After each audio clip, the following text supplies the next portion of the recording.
A voz mexeu. Você tava no... Quem mais Você apareceu aqui? mim. Quem é esse fofucho? Parece uma Por isso que a avó disse que era pra você colocar o fone de ouvido.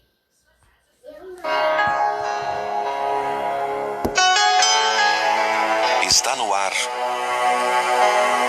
Momento Espírita, o programa que traz o espiritismo para bem perto de você.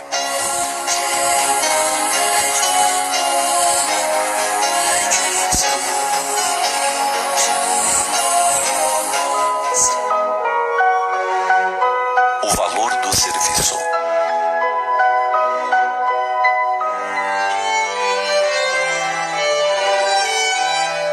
O livro Jesus no Lar contém algumas lições que o mestre ministrou no círculo mais íntimo dos seguidores da primeira hora. Em uma delas, narra que Felipe, velho pescador de Cafarnaum, encanta-se com os ensinos do Cristo. Desejoso de aprender, comenta a respeito da diferença entre os justos e os injustos.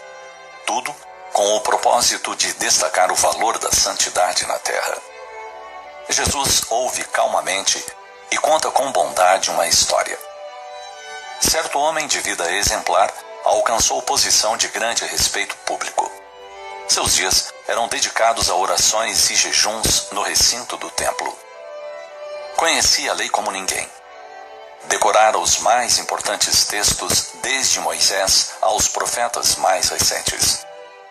Quando passava pelas ruas, as próprias crianças se curvavam reverentes. Alimentava-se de forma comedida. Vestia túnica sem mancha e evitava falar com qualquer pessoa considerada impura. Aconteceu, no entanto, que uma grande peste atingiu cidade próxima a Jerusalém. Então, um anjo do Senhor desceu à terra para socorrer necessitados e doentes em nome da divina providência. Naturalmente, ele precisava de mãos humanas, através das quais pudesse trabalhar em benefício dos enfermos.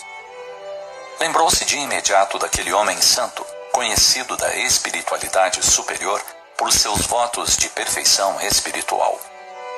Mas o devoto se achava profundamente mergulhado em suas contemplações, em seus jejuns.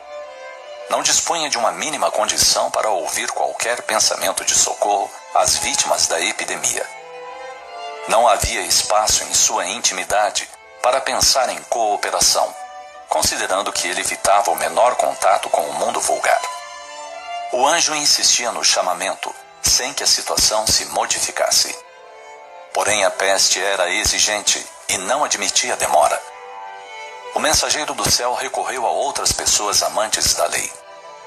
Nenhuma, entretanto, se julgava habilitada a contribuir. Ninguém desejava se arriscar. Como a necessidade era urgente, pelos fios invisíveis do pensamento, o enviado divino conseguiu ser ouvido por antigo criminoso que buscava a própria regeneração. Esse não teve dúvidas nem hesitação. Obedeceu ao doce chamamento e, sem demora, se entregou ao socorro dos contaminados. Providenciou o enterro de cadáveres, improvisou remédios, semeou o bom ânimo e aliviou os aflitos. Dessa forma, conquistou para si sólidas amizades no céu, adiantando-se de maneira rápida no caminho do paraíso.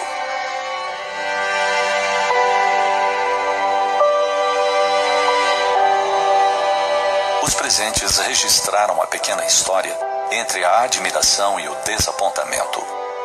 Foi então que o Senhor Jesus explicou que a virtude é sempre grande e venerável, mas não deve se cristalizar à maneira de joia rara e sem proveito. O amor cobre a multidão dos pecados e deve inspirar o serviço santificante. Os pecadores laboriosos e convertidos ao bem encontram a companhia dos anjos muito antes que os justos ociosos. algo em que devemos pensar ao examinarmos a nossa própria conduta.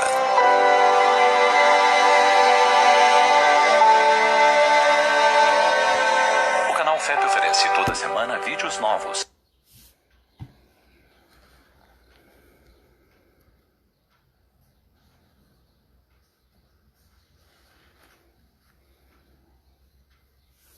Espíritos sábios e benevolentes,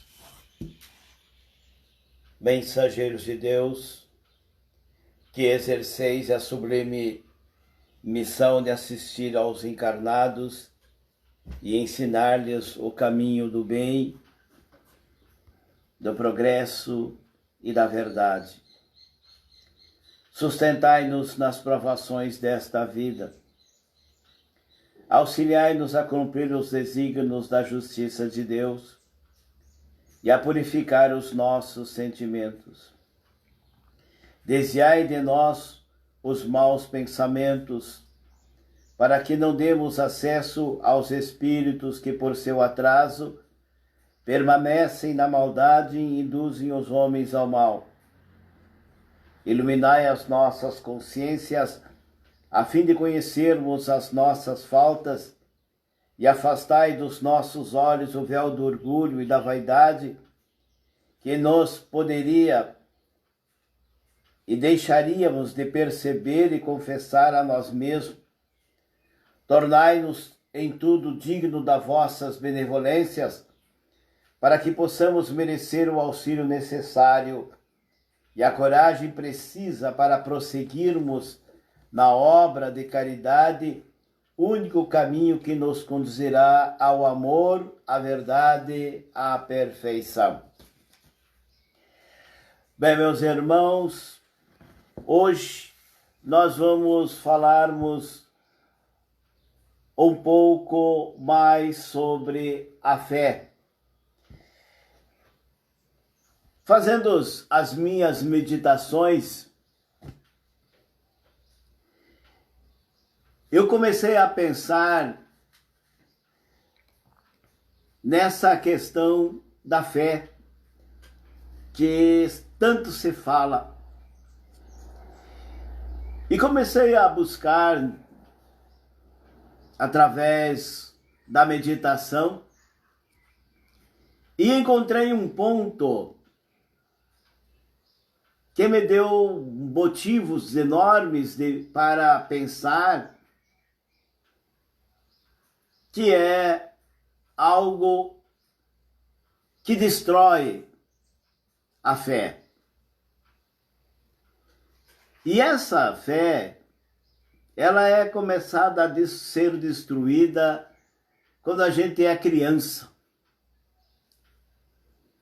Quando a gente é criança, a gente sempre foi contestado, sempre foi trabalhado de uma forma que a gente deveria deixar de ser teimoso. O teimoso é uma forma de fé instintiva que pode dar a criação e a fortificação da fé nos momentos em que a gente precisa a ter força. Quando a gente é criança, os pais da gente tinham o hábito de fazer com que a gente deveria deixar de ser teimoso. Mas o teimoso, o que é o teimoso? É aquele que insiste em algo que só ele acredita. E como ele acredita, ele tenta fazer com que aquilo venha a ser a sua realidade. E os mais velhos, que não compreendem, não entendem, tratam de matar essa fé. Depois, quando de tanto sofrerem a contrariedade, deixam de começar a acreditar. E aí, quando crescem, não teimam mais, não acreditam mais, não insistem mais, não buscam mais, deixam de ser teimosos, porque em si, a teimosia para eles ficou como se fosse algo errado, um pecado. E aí então, quando necessitam, não encontram mais em si a força. Não encontram mais a força da fé, não encontram mais a força da coragem para fazer o enfrentamento necessário para alcançar aquilo de que estão necessitados. E aí então hoje, muitas vezes ouvem-se a palavra fé, a palavra acreditar, mas o motorzinho móvel que fará com que as coisas possam andar, que era iniciado pela teimosia de teimar naquilo que desejavam e queriam alcançar, não tem mais. Não tem mais. E aí então passam a não entender mais o que é fé. Não acreditam mais em si próprios, porque foi-lhe matado lá, quando criança, a força que fazia com que eles alcançassem o que desejavam. E hoje buscam, mas não alcançam, buscam, mas não acreditam, acham sempre que haverá em sua frente um obstáculo, e aí então o acreditar,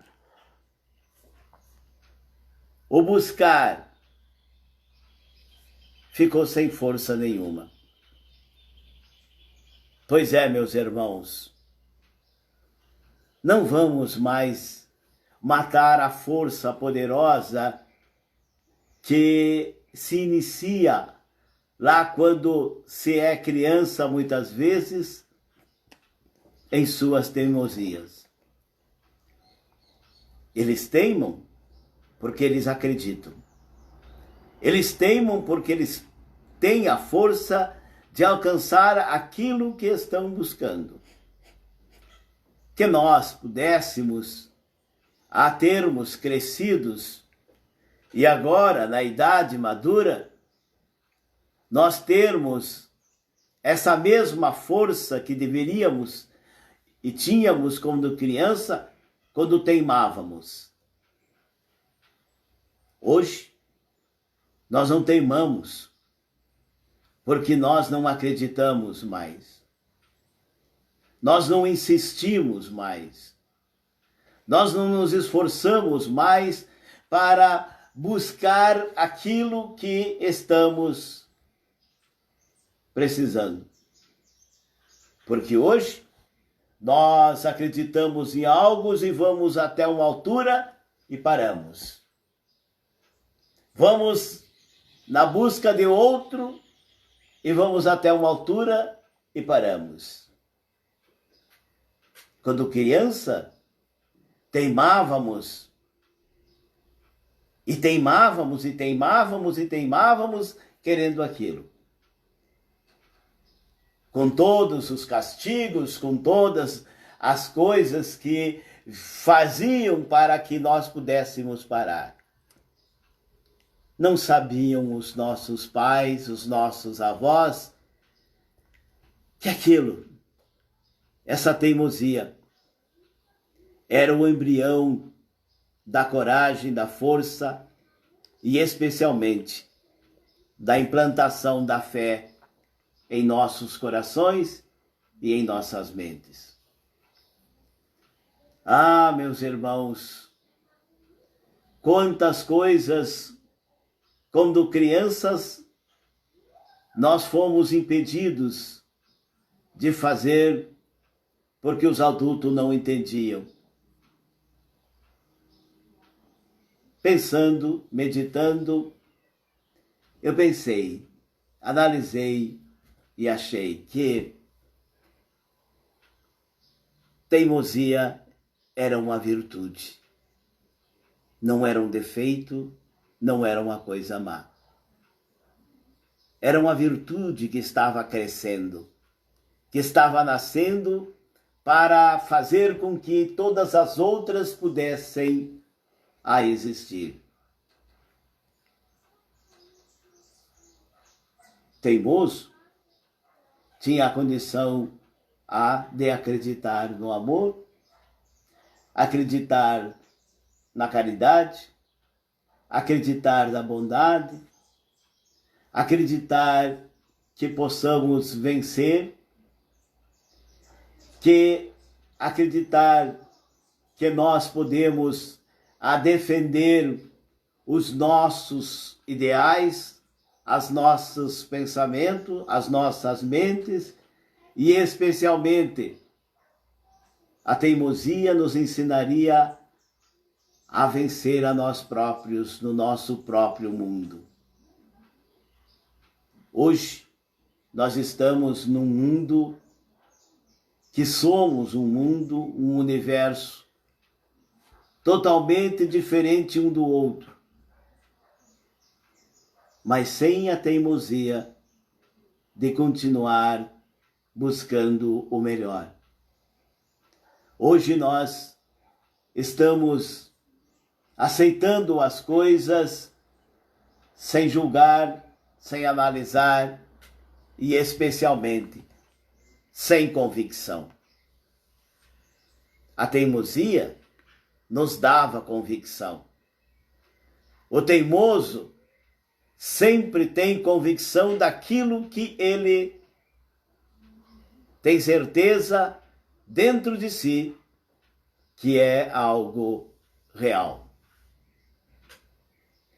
Então, meus irmãos, vamos pensarmos e vamos vermos se nós éramos e como éramos na nossa idades, aonde que nós teimávamos.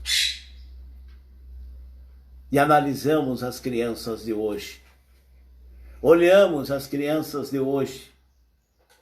E vamos ver, meus irmãos, como suas teimosias têm uma grande realidade que nós não enxergamos antes.